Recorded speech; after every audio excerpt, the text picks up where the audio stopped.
Здравствуйте! В эфире передача «Авторивьера». Как известно, по железнодорожным путям ходит один из самых безопасных видов транспорта. А автомобили, напротив, всегда считались средством повышенной опасности. В настоящее время мощные и скоростные авто стали представлять собой еще большую опасность, особенно когда ими управляют безответственные водители. То, что для нас транспорт является чем-то привычным и обыденным, не дает нам повода забывать об его опасности. Сводки с наших дорог по-прежнему очень тревожные из-за частых ДТП со смертельным исходом. Напрочь беспечные водители создают неотвратимые обстоятельства для возникновения дорожно-транспортных происшествий, которые, соответственно, приводят к тяжелейшим последствиям. Сегодня надо уделить особое внимание безопасности дорожного движения в Абхазии, не жалея на это ни сил, ни средств, чтобы снизить смертность на дорогах. В нашей передаче о положении по безопасности дорожного движения в республике нам расскажет начальник управления госавтоинспекции Абхазии Батал Агарба. Вы много лет работаете в структуре МВД и непосредственно в подразделении госавтоинспекции. У вас большой стаж работы, хотя к исполнению обязанностей начальника госавтоинспекции Абхазии вы приступили в ноябре прошлого года, но итоги года подводили вы. Расскажите нам, какие бы вы отметили позитивные, может быть, изменения и, может быть, наоборот, какие-то отрицательные результаты в работе госавтоинспекции. Естественно, в этом деле не обойтись без упрямой статистики, которая отражает всю работу. Итоги, да, подводил непосредственно со своим личным составом годовые, но хочу добавить, что на должности заместителя начальника около 2 лет управления госавтоинспекции проработал, и вся та деятельность, которая была в течение этого года и прошлого года, непосредственно задачей для нас было, и ответственность от нас никто не снимал. И то есть вы непосредственно участник всей этой работы. Да, и того, что я 2 месяца исполняю обязанности, да, особо ничего и не поменялось, потому что был руководителем непосредственным управления, его замом. Работа наша непростая на сегодняшний день. Итоги нами подведены. Статистика у нас говорит о том, что у нас на дорогах все еще аварийно опасно. Ну, мы все понимаем, что автомобиль у нас транспортно является повышенным источником опасности. Это одно, да, которое приводит к дорожно-транспортным происшествиям.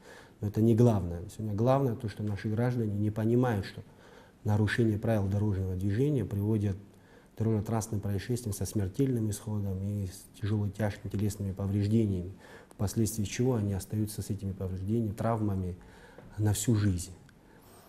И наша работа ведется в плане предотвратить все эти правонарушения, если таковые имели место быть, отреагировать по всей строгости закона, чтобы в следующий раз данному гражданину было неповадно нарушать, для того, чтобы он не попадал в дорожно-транспортные происшествия, не калечил ни свою жизнь, ни жизнь остальных участников дорожного движения.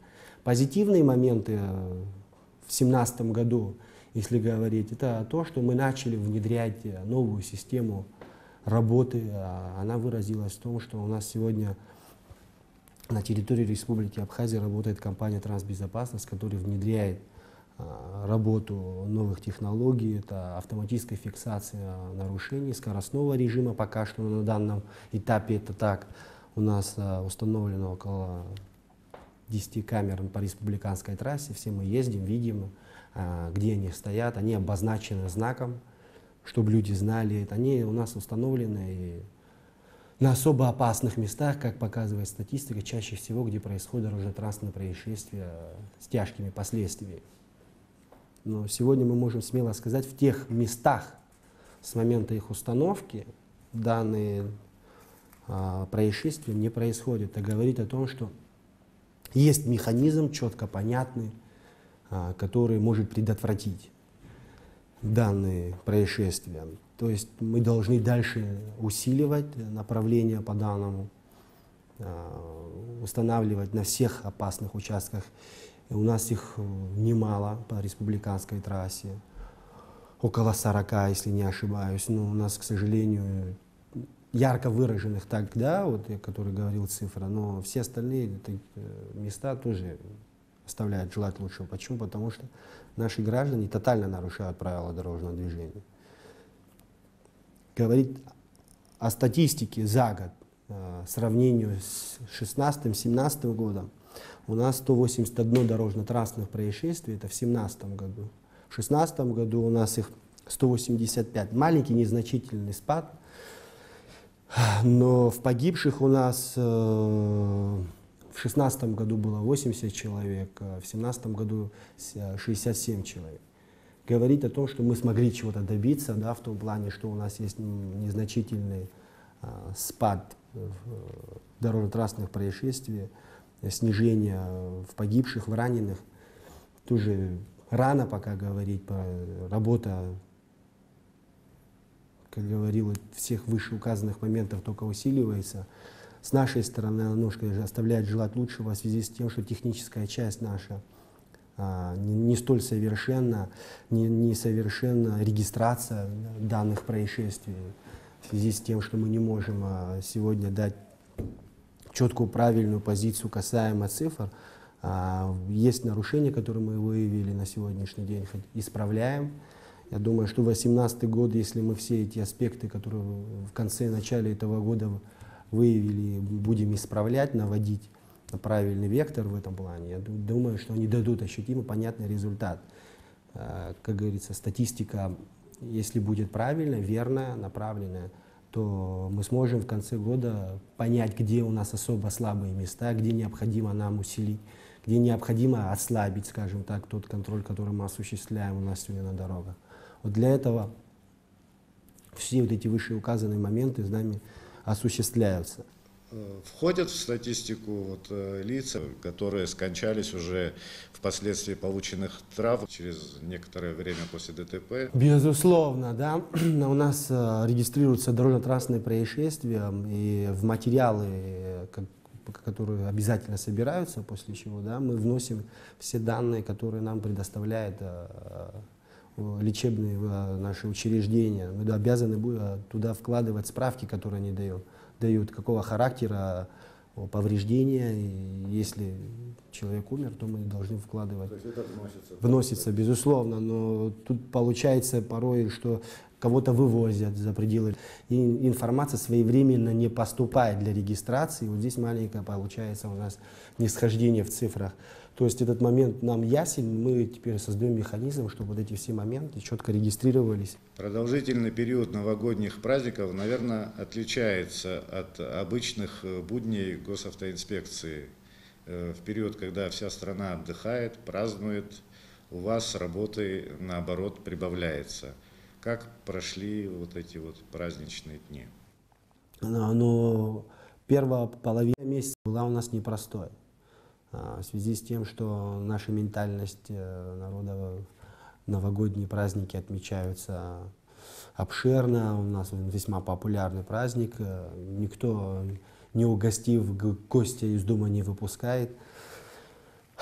Был аварийно опасен по этому поводу, работы проводились, личный состав внес службу в усиленном режиме. Приходилось отвлекаться на охрану общественного порядка, всем нам известны мероприятия, которые проходили. Немножко отвлекли непосредственно от прямых функциональных обязанностей. Неудобства в этом плане мы испытали. Ну, так работа велась и ведется по сей день. Рассматриваются ежедневные отчеты, которые поступают со всех районов. Исходя из них делаются выводы, планируется работа на будущее, дабы для того, чтобы мы извлекли уроки из тех недостатков, впоследствии чего у нас происходили дорожно-транспортные происшествия, чтобы дальше подобного не происходило. В новогодние праздники в Абхазию также приехали многочисленные автотуристы, и отдельные сотрудники как-то предвзято относятся к автотуристам. Как вы с ними будете выстраивать работу, как будете с ними бороться? На наш взгляд, было бы хорошо, если бы автотурист видел какие-то телефоны доверия, например, вдоль трассы или на самой границе, когда он переезжает, чтобы он знал, что ему есть куда обратиться, ему помогут вот в таких случаях. Данная проблема имеет место быть, она не надумана. По этому факту у нас ведется работа. О чем вы говорите, о телефону доверия у нас присутствуют, они развешаны. У нас на посту ПСО раздаются нашим гостям такие брошюры, в которых указаны все региональные подразделения, куда они могут обратиться, если у них возникают проблемы. Имеются проблемы в плане, что привлекают к ответственности, да, вот о тех незначительных нарушениях, которые имеют место быть.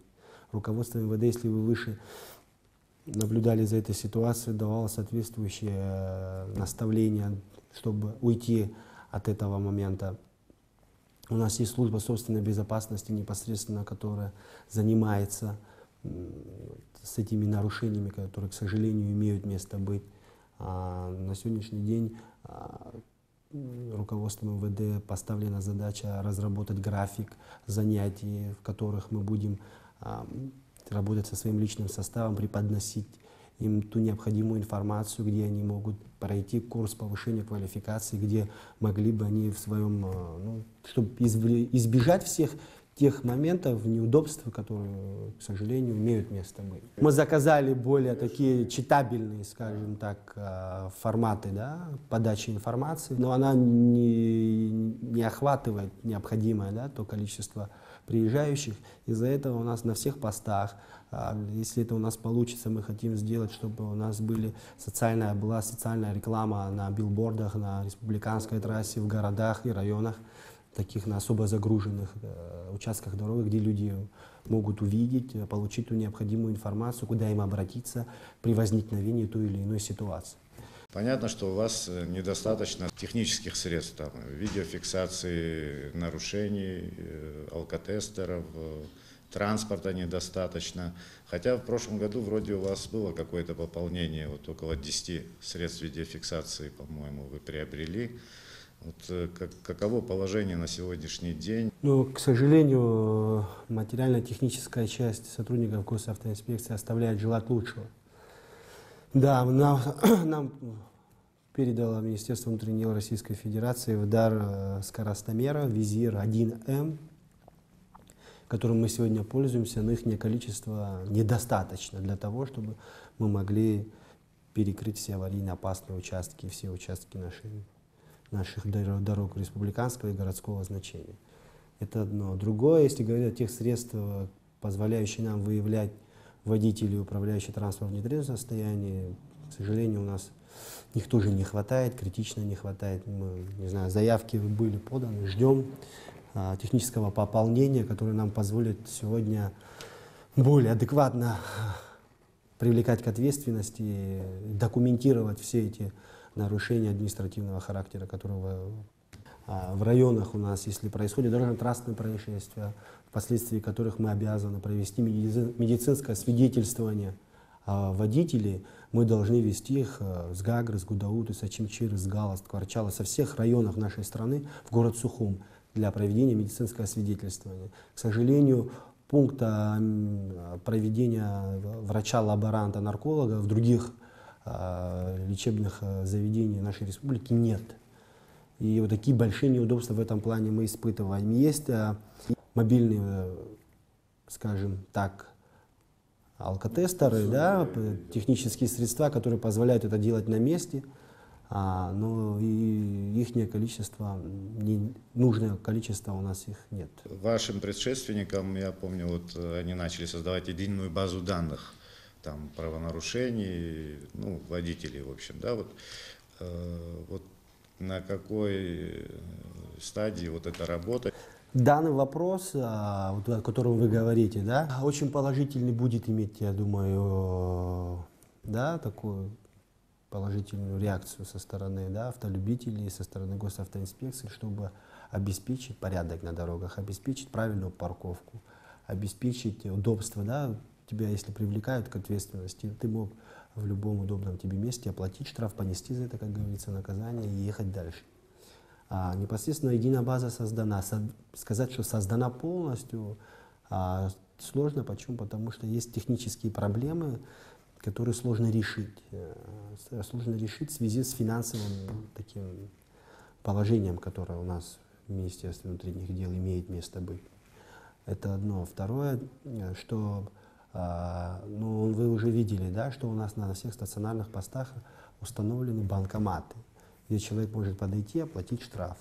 Это имеет место быть. Но вот если говорить об единой базе данных, да, в которой мы, допустим, увидели то или иное нарушение, зафиксировали его, тут уже надо быть немножко и законодательство менять. Почему? Потому что фиксируя то или иное нарушение, административное производство возбуждается в присутствии нарушителя. В его отсутствии мы не можем это сделать. То есть только автоматическая автофиксация. Автомат, если сделал это, то да. Но автоматическая автофиксация у нас на сегодняшний день работает только на республиканской трассе. Сеть системы видеофиксации нарушений, она будет развиваться? Вот в этом году какое-то развитие заложено?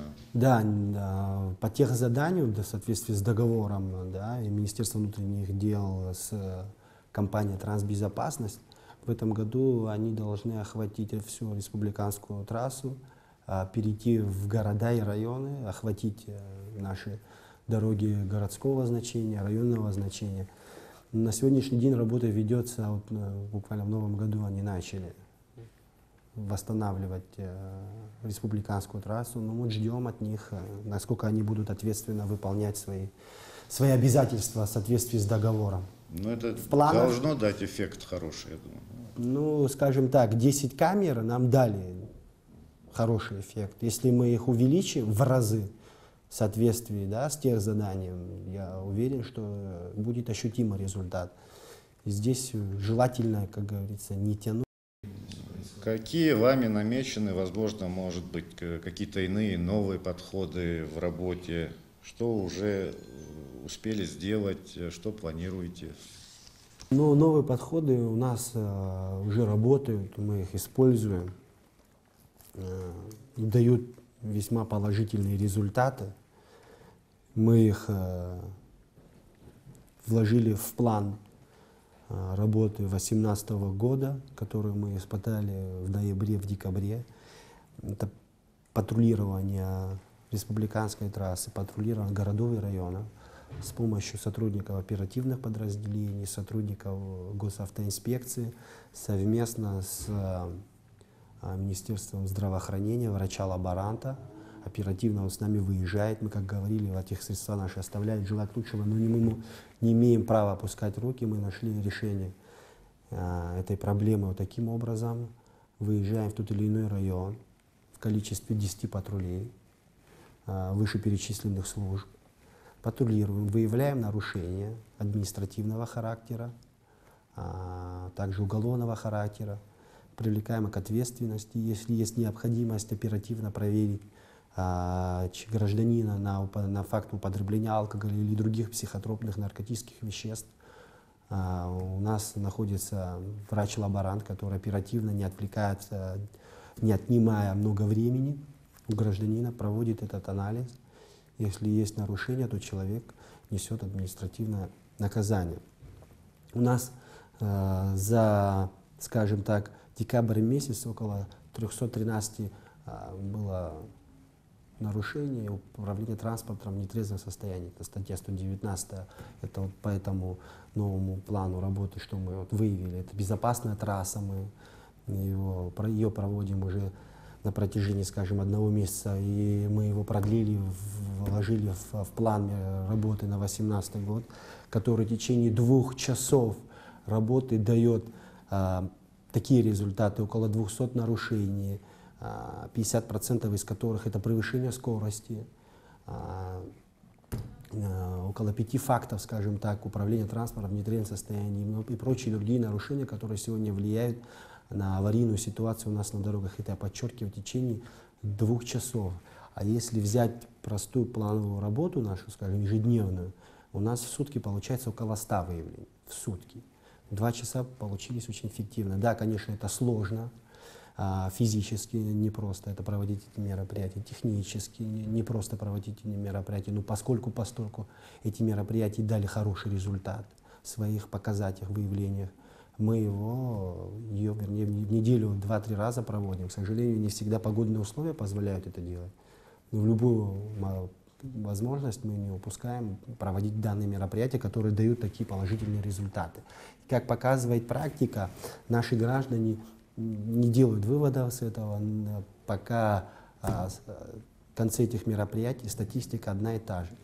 Ну, мы думаем, что подобные мероприятия, если будем проводить около полугода, пойдет тенденция к снижению нарушений правил дорожного движения. Ну, пока у нас все начально работать и работать, как говорится, в этом направлении. Теперь такой вопрос. Одна часть населения, состоящая из чиновников или служащих различных ведомств, а также просто влиятельные люди и их семьи, позволяют себе грубо нарушать правила дорожного движения. Хотя как раз они должны показывать пример всем остальным. А получается наоборот. Естественно, наши люди не считают себя хуже кого бы то ни было, и многие ведут себя абсолютно так же. Как вы можете повлиять на эту ситуацию? Эта проблема существует на сегодняшний день. С ней бороться должны не сотрудники госавтоинспекции.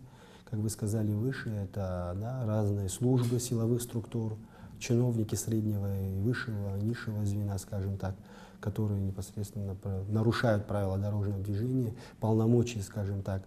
Сил, не сколько полномочий, наверное, хватает, сил привлечь к ответственности инспектору ДПС не представляет возможным.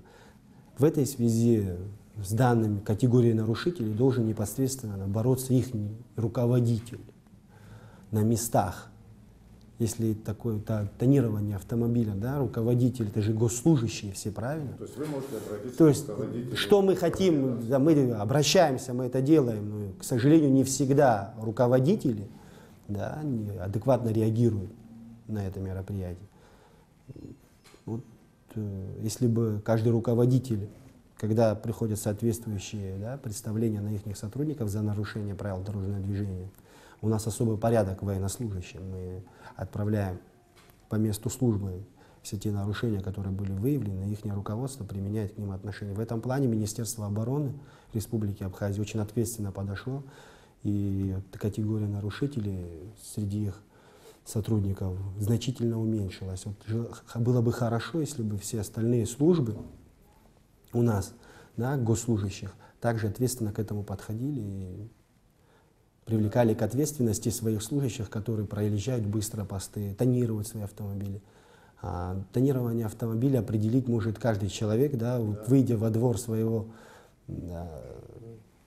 служебный двор своего, скажем так, офиса, в каком положении находится автомобиль его работника, госслужащего, и принять по отношению к нему меры. Я думаю, было бы это полезно для всех нас. Наши граждане, вы правильно говорите, к этому негативно относятся. Почему кому-то можно, кому-то нельзя. Мы все равны. Участники дорожно-транспортного движения все равны. Не имеет значения, кто бы он ни был, какой бы должности, звания не занимал.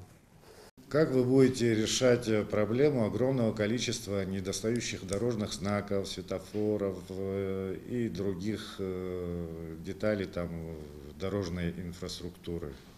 Это проблема непосредственно дорожного хозяйства наших сетей, республиканской трассы, дорог республиканского значения, районного значения. Работа, касаемая госавтоинспекции, все необходимые заявки, проблемные участки, обозначения тех или иных участков дорог необходимыми знаками дорожными проведена совместно с дорожным с Абхазавтодором. Остается финансовая часть, чтобы оплатить и установить все эти моменты. Те же светофоры у нас, к сожалению, частной периодичностью портятся, приходится их восстанавливать. Везде нужны финансовые вложения. Техника весьма недешевая. Если брать наиболее такие жуткие дорожно-транспортные происшествия, допустим, происшедшие за прошлый год, в результате чего они происходят? Это вот не только же нарушение одного правила какого-то, там целая цепь нарушений одновременно нескольких правил. Да, безусловно. Как показывает практика, это дорожно-транспортное происшествие влечет ряд факторов. дорожное покрытие, погодные условия, само нарушение, внимательность, осознанность водителя в этот момент. С одной стороны, да, водителя автомобиля, и с другой стороны, когда вот эти все факторы собираются, и еще какая-то помеха в этот момент происходит, чаще всего данный случай заканчивается ДТП. И уже зависит от скорости. Вот там уже и исходит, какое будет последствие данного ДТП. Ну, у нас, как показывает практика, во главе стоит в этой печальной статистике столкновение транспорта. Это 58 из 181 фактов. 58 фактов — это столкновение транспорта. Превышение скорости, опрокидывание. Самое главное, вот что реально влияет, да, на статистику, на дорожно-транспортные происшествия, в которых происходят летальные исходы, да, тяжкие телесные повреждения, это превышение скорости. Это во главе угла. Мы видим, как ездят некоторые, это полное пренебрежение вообще всеми правилами. Да, что хочу сказать, тут о тех вещах, которые вы сейчас сказали, люди у нас нарушают, есть значительные нарушения и нарушения, которые могут привести к аварийно опасной ситуации. Вот данные деяния чаще всего у нас совершают лица от 25 до 35 лет, которые не осознают, что данное нарушение может привести к дорожно-транспортному происшествию с такими тяжкими последствиями. Хотим что донести до наших граждан. Да? 25 лет не каждый юноша может себе позволить приобрести автомобиль. Это родители должны осознавать и понимать, что они дают своему ребенку, да, возможность, когда передвигаться на автомобиле, понимать, что это очень опасно. И проверить, готов ли осознать их ребенок, какую опасность может принести превышение скорости. Чаще всего люди не отдают себе отчет. Родители — это хорошо, конечно, но на чьих плечах безопасность дорожного движения — это все-таки ваша служба ГАИ. Вот если их все-таки наказывать, и он будет знать, что, ну, скорее всего, накажут. Там, сегодня это прошло, но завтра или послезавтра, то есть раз-два после таких наказаний, там, крупных штрафов, и изъятие машины, постановку на штрафстоянку, изъятие удостоверения водительского, наверное, все-таки можно сбить вот эту волну. Говоря о этих вещах, мы никак не снимаем с себя ответственности, абсолютно. Мы просто, в свою очередь, хотим донести до людей, что они чувствовали не то, что ответственность в том плане, что мы их остановим, привлечем к ответственности и пополним показателями отчеты госавтоинспекции. Наша цель — донести до людей, что автомобиль является повышенным источником опасности, и те деяния, нарушения влекут к тяжким последствиям.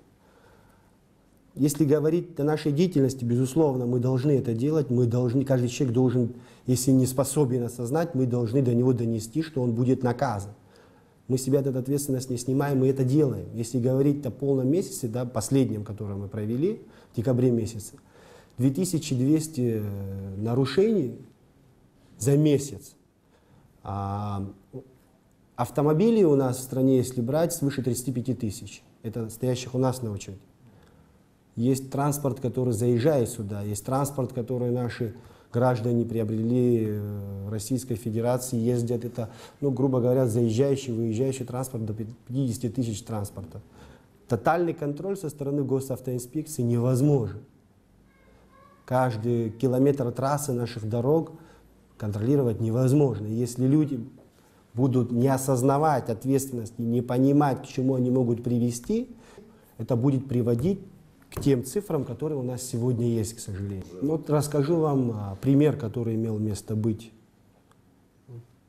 у нас сейчас в декабре месяце. Был задержан водитель, будучи в нетрезвом состоянии, управляя транспортом. Не имея, ранее не получал водительского удостоверения в соответствии со 119 статьей Административного кодекса.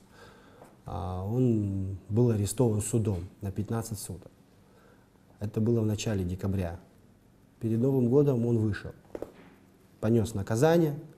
Его автотранспорт, оформление документов соответствующих, подтверждающих право собственности, оставляли желать лучше. Пока он их подбивал, получилось так, что праздничные дни автомобиль получил в январе этого же года. Через 2 дня он попал в дорожно-транспортное происшествие, в котором погиб.